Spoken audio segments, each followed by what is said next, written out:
Mrs Sumaya and Mr Rajib সাহেব, আপনারা দুজনেই আমার বিশ্বস্ত এমপ্লয়ার। আপনাদেরকে আমি অনেক বিশ্বাস করি, আর আপনাদের দুইজনকে কখনোই আমি এমপ্লয়ার মনে করি না। মনে করি আপনারা আমার আত্মার মানুষ, আপন মানুষ, রক্তের মানুষ। আমি জানি আপনারা দুইজনে অনেক ভালো মনের মানুষ এবং সততার সহিত কাজ করে যাচ্ছেন। তো আজকে আপনারা দুইজনের যে সততা, এই সততার পুরস্কার আমি দিব। আমি আপনাদের দুজনের মধ্যে যে কোনো একজনকে 50,000 টাকা উপহার দিতে চাই। জি স্যার, থ্যাংক ইউ। আপনি আমাদেরকে এত ভালোবাসেন, ভাই বোনের মর্যাদা দিয়েছেন। সারপ্রাইজ, কিন্তু বুঝতে পারলাম না কি সারপ্রাইজ। আর আপনি বললেন যে আমাদের দুইজনকেই আপনি পুরস্কার দিবেন, এখন বলতেছেন যে কোনো একজনকে 50,000 দিবেন। বিষয়টা বুঝতে পারলাম না স্যার, একটু বুঝিয়ে বলবেন? আচ্ছা, আপনারা উত্তেজিত হবেন না, আমি আপনাদেরকে বুঝিয়ে বলছি। মনে করেন আমি আপনাদের দুজনকে নিয়ে একটা গেম খেলবো।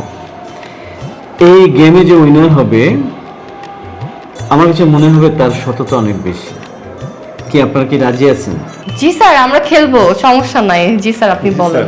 তাহলে আমি শুরু করি। জি স্যার, শুরু করেন। আচ্ছা, আপনারা একটা কথা বলুন তো, আপনাদের দুইজনের মধ্যে সবচেয়ে বেশি কে অনেস্ট?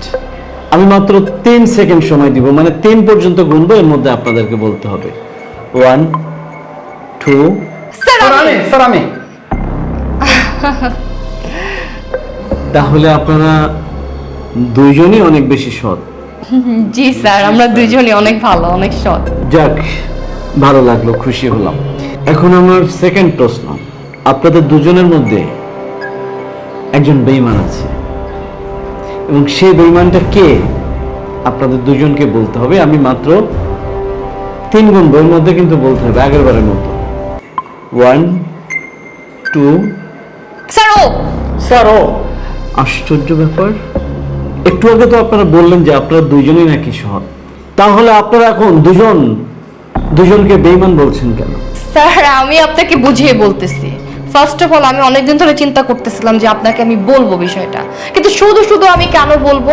আমার কথা হচ্ছে, শুধু শুধু একটা মানুষের ক্ষতি করে তো আমার কোনো লাভ নেই। রাজীব সাহেব অনেক দিন যাবত আপনাকে ঠকাচ্ছে, শুধু অনেক দিন যাবত না, বছরের পর বছর আপনাকে ঠকাচ্ছে। আমি আপনাকে সব কিছু বলতেছি, সব কিছুর প্রমাণ আমি আপনাকে দিব। আমি এতদিন ভাবছি ওনাকে আমার মানে আপনার কাছে খারাপ করে তো কোনো লাভ নেই, এখনও আমি বলতে পারি, কারণ এখানে আমার স্বার্থ আছে। আর আমি খুবই অনেস্ট, এখানে আমি আপনাকে সত্যি কথা বলে দেন হচ্ছে আপনার কাছ থেকে 50,000 টাকা আমি নিব। তাহলে এই টাকাটা আমি সৎভাবে উপার্জন করলাম। স্যার, এখন আপনি বলতে পারেন যে উনি আপনাকে কিভাবে ঠকাচ্ছে। আমি আপনাকে বলি, উনি কি করে, আপনার বিজনেসের যত সাইটগুলো আছে, ইঞ্জিনিয়ারের যত প্রজেক্টগুলো আছে, বাড়ি করা বা স্কুলের প্রজেক্ট, সব কিছু কিন্তু উনিই দেখে। ইটা, বালি, সিমেন্ট সব কিছু কিন্তু উনিই কেনে। উনি কি করে জানেন? সেখান থেকে উনি টাকা চুরি করে ওনার ব্যাংক অ্যাকাউন্টে ট্রান্সফার করে। আর আপনি যদি বলেন যে এগুলো আমি মিথ্যা বলতেছি, আমার কাছে স্যার সব প্রুফ আছে, বিকজ অফ আমি আপনার অ্যাকাউন্টিংটা দেখাশোনা করি। সবার স্যালারি দেওয়া, সব টাকা পয়সার হিসাবপত্র কিন্তু আমার কাছেই থাকে।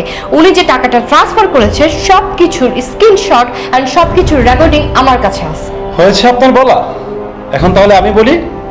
স্যার, আমি যেখান থেকে যা করেছি, ঠিক আছে, আমি ওই বিভিন্ন প্রজেক্টের ইট বালি থেকে যাই আমি করেছি, প্রত্যেকটা 50% আমি তাকে বিকাশের মাধ্যমে তাকে পেমেন্ট করেছি, এবং প্রত্যেকটা স্ক্রিনশট স্যার আমি রেখে দিয়েছি, যেটা আপনি বললে আমি স্যার আপনাকে দেখাতে পারবো। স্যার জি না স্যার, ও মিথ্যা কথা বলতেছে। আমার কাছে প্রুফ আছে। আপনি মিথ্যা কথা বলবেন না। আমার কাছে প্রুফ আছে। আপনার কাছে কি? আপনি আমার সব চুরি। থামুন।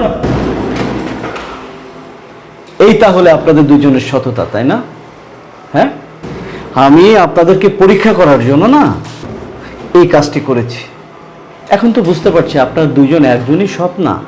আপনাদের মতো মানুষ যদি আমার প্রতিষ্ঠানে থাকে, আমার প্রতিষ্ঠান তো ধ্বংস হয়ে যাবে মুহূর্তের মধ্যে। যে মানুষটা সামান্য 50,000 টাকার জন্য লোভ সামলাইতে পারে না, সেখানে কোটি কোটি টাকার বিজনেস হচ্ছে আমার এখানে, আমি কিভাবে আপনাদেরকে বিশ্বাস করব? আর এ পর্যন্ত আপনারা আমার কোম্পানিতে যে কত টাকা সরিয়েছেন, আমার সবচেয়ে ভুলটা কোথায় হয়েছে জানেন?